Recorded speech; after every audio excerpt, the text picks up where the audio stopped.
and welcome to episode 92 of the Gaslec podcast. In this week's episode, we're going to take a slightly different turn on the way we lay out the podcast this week. We're going to be talking about AI. And we're going to go into a couple of little things that I've been researching about AI. But first of all, here's my friend Sean to tell you a bit more about the podcast. Are you a new person coming into plumbing and heating? Are you a homeowner that likes a bit of DIY? Or are you a business owner and want a bit more knowledge before you make some decisions on your plumbing and heating? Stay tuned to the podcast and hopefully we'll be able to help you out with some of your questions. So, AI, artificial intelligence. So what is it all about? And it's a massive, big buzz thing that's flying around. It's been flying around for a couple of years, be honest, but we're starting to see a lot more in social media. We're starting to see a lot more like fake singers. I've been caught out with that myself. There was like a little short video of someone singing a song, and I quite liked the song. And when I looked at it, I was like, oh, I've not seen that singer before. Is that a new up-and-coming artist? And I like to sort of explore these type of things. So I clicked on the account, expecting to see other sort of songs the person's been singing. And I got this fella it looked like from India as a profile picture, and some other little videos that were coming through. And I realised, actually, we haven't got the whole song here. We've just got this AI. When you looked at it, she wasn't really playing the guitar in tune with the changing of the keys, and her sort of, and the mouth of the image didn't quite line up properly with the words. But from the outside, just looking at it as a whole picture, it looked really, really convincing. And of course, these things are only ever going to get better from what they are now. And it's going to be really difficult in the future actually determine what's real and what's been made by a computer. So ironically, I've actually used ChatGPT to help me research the different parts of this topic. So I'm using AI to help me talk about AI, which is a bit peculiar, isn't it, really? But as you can see when you type anything into Google, you'll get that AI preview, or whatever it's called, when it's then talking about a different subject. So if you ask what the opening time of the local gardening centre is, usually you'd get the gardening centre sort of Google page up with their times, but now you'll get an AI review come up talking about the opening times and other little bits and pieces about it as well. So let me just run through a couple of bits here, really. So artificial intelligence is everywhere you look, in phones, computers, adverts and news, and we have some big questions that people are asking. Is AI going to be good, or is it going to be bad? Is it going to take any jobs away? And are we at the turning point in history? So today's aims, we're looking at stripping away some of the hype and the myths around it all. And there's lots of companies out there that are advertising sort of AI computer software to, like this video here, I'll get them all the time. What they'll do is software will automatically take snippets of the podcast and put them out on social media as little short videos, which will actually be really, really handy and really great. If you actually think about it, it's not a job that I'm doing at the moment, and it's not a job that I'm actually going to employ someone to do, but it's a job that can be done that sort of wasn't around 10, 15, 20 years ago. So it's quite an interesting thought that there's a lot of scaremongering that goes on about it, and it's going to be doing different things that was never thought about or invented. So hopefully we can explain in some plain English of what it actually means for real people and for real jobs. AI is a software that learns from data. Unlike normal programs, it improves over time. It's like a self-learning thing. It doesn't think like a human. It spots patterns, trends, and probabilities. AI doesn't replace intelligence. It replaces repetition. So AI isn't new. It's been around for longer than most people realise. In the 1950s, Early question in the 1950s, early questions about machines were thinking, and in 1956, the term artificial intelligence was actually officially used.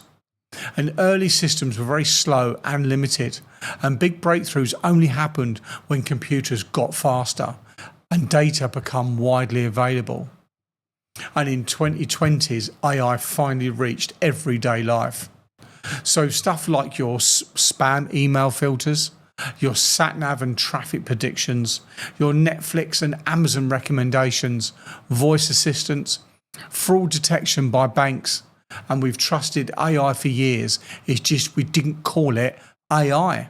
We said, oh, it's the computer programs or it's the algorithms or whatever it is. But behind that, if you boil it down, that's really what it's all about. It was about a self-learning thing now. So what is the future going to look like? Well, with AI, it's going to speed things up. It's going to remove the admin and paperwork, and it's going to automate sort of background tasks that we all do. You know, as we move forward as humans, you know, we'll still be doing the decision making, the creativity, the people skills, and important decisions. You know, AI won't replace people. People will be using AI to replace the people that don't, and that's a really sort of powerful subject there, really. So we need to sort of be, you know, as a human species, realise that the computers are getting to learn. They'll never overtake us as humans, because all they're looking at is the history of what's been put on the internet, what have people put up, what is on websites, and it's just taking that, looking for the repetitions, and then delivering you that. So it's only looking at history to give you today. So it can't predict the future. It can only look for patterns in the past. So high risk roles. So it's quite an interesting one, really. So like data entry, admin, call centers, and we all know about all these automatic call centers when you ring up. Hi, my name's Jerry. And you're like, I don't think you are. And these chat bots, when you start going onto computers, asking for some help on, I don't know, like Amazon delivery or something that hasn't arrived, you'll get the chat bots start coming up, and they're getting better and better. So admin roles, bookkeeping, basic marketing content, so that can all be sort of done, because it's going to look at history and what's been done in the past and then produce you something that's already been done before. So sort of medium risk industries are going to be like accountancy, law support roles, because a lot of law is all about case law, what's happened in the past, and that's all documented around the world. So when you start talking about, I don't know, like the Theft Act or whatever it be, there's points in history that have formed and shaped the law that we have in this country. So it'll draw upon that. So the basic sort of building blocks of those sort of roles will be massively affected. Journalism, software development, which is ironic. So if your job is 90% screen work and 10% human, you know, AI is really going to become part of the screen part of what you do. So if you are, you know, like what we're doing here, it's sort of face to camera, chatting away. We go out and do what we do with our hands. We fix things. You know, there'll be certain parts that will actually get automated and get a lot easier for us. And we're seeing it in the software that we use, and it's, you know, for all of the automatic service reminders and stuff like that.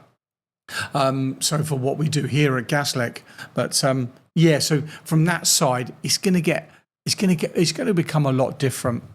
So are we like in the Industrial Revolution? So when the Industrial Revolution come out, we had oxes and ploughs in the fields, and we had 30 people walking behind it, drawing it across and picking out plants and putting seeds in by hand. And when the Industrial Revolution come along, we had large machines to be able to work on the land, and we had cotton mills, and we was using machines. So the people that were doing manual labour and now they're going into sort of factories and warehouses. When we had that, we didn't have millions of people that just didn't have jobs and all sort of just all perished through starvation. We actually had a transition into the new world, as it were, and they sort of re-skilled and they picked up and they carried on. And I really do think that actually this is the AI revolution, is the next revolution that we're having as a human race. So similarities are automation replacing labour, fear and resistance, and productivity jumps as well. So that's the similarities with the Industrial Revolution. So the difference is this replaces mental work, not muscle. It's happening far faster, and everyone is affected at once. Everyone is being affected at once. So if you think about it here within the first world, here in the UK, if you go into some parts of Africa and they're still using an ox and a plough for the fields, AI is affecting the whole world all at the same time. And everybody's got the chance to jump onto it as well. So the Industrial Revolution replaces the muscle. AI is replacing memory and repetition. Will service-based industries be safe?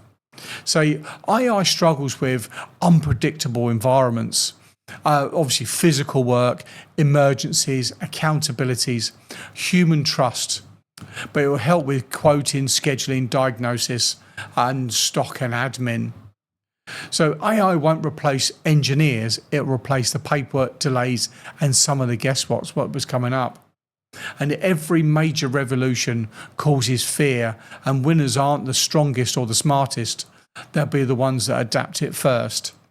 So I am trying to look at, certainly here at Gaslec, on how we can adopt a new systems and processes in, how we can bring in almost like, you put in the diagnostics of the symptoms of what's going wrong with your boiler, and we can get some information back. At the moment, it's all, the office will speak to me and I say, well, actually, it could be a pump, it could be this, it could be that. Let's take a few bits along with us and have a look. So it'll be interesting. And actually, there's some things that are starting to become a lot more connected, like pumps. So on commercial pumps, you can have it where you can actually dial into the pump and see what's going on. And it all seems a bit far-fetched and a bit woo-woo, but actually you can then look at and see what's going on with that pump. And there are BMS systems out there, building management systems, where you can dial in from your phone and you can look at the temperature outputs of the boiler, what pumps are on, what switch signals are coming in. You can do all that from your laptop indoors, and that's building management. That's going to become a lot more AI based. So the software can then look at it and go, okay, we'll increase the temperature of that end of the building is cooler, so I'm going to self adjust the flow's temperature rates, so the flow rates and the temperature, to increase the heat there, and that part of the building is a bit warm, so I'm going to reduce it over to that side to increase it over there. So a lot more sensors on the system, and it will self-adjust to try and create that more of a balanced environment. And when we go into some commercial places, down at one end they've got a coat on, and down the other end they've got the windows open. So big use of energy, a big loss of energy there really. So that's sort of what we can really sort of hope for within the AI stuff. So it's coming, it's here. There's a lot of people are adopting AI, but it won't replace humans, and it can never replace humans. And when I was listening to a podcast with Jimmy Carr, he said, are the real Beatles frightened of the bootleg Beatles? Because the bootleg Beatles are just a covers band. And that's what AI is. AI can't actually write a joke, because all it can do is go through history and find all the jokes and then try to come up with a bit of a hybrid of those. So it's not actually coming up with a joke, it's actually just looking through of what's already been done in the past. And that was a fantastic explanation from Jimmy Carr there, the comedian, about how he thinks and feels about AI. It's just a covers band. But ultimately for us human beings, it's going to take over some of the repetitive work for us. And we already have with the Alexa and turning the lights on and off and all those bits and pieces and that home automation stuff that's getting a lot cheaper and a lot easier now. You know, I certainly use it at home to turn off my lamps as well. Well, so it's a bit of a different podcast this week, so hopefully you enjoyed that one there. If you've got any questions at all for the podcast, and we'll get it recorded for episode 93 for next week. We're only 7 more away from the big number 100. Email us at podcast@gaslec.net. If we can help with any of your domestic or commercial plumbing and heating or gas appliances, email us at office@gaslec.net. Have a fantastic week. Take care, guys. Goodbye.